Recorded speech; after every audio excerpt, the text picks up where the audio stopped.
So what we're going to be doing today, fixing the axle on the truck. We've got the new electronics all up here, so I might be able to take that for a test drive later on. I'm going to take that pinion gear out of there and put that in the truck.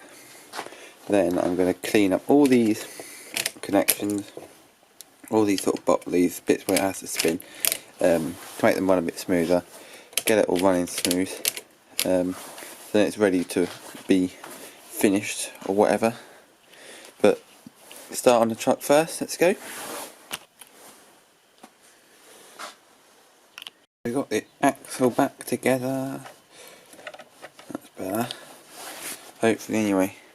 Now let's move on to the other off-roader. There's quite a big difference now.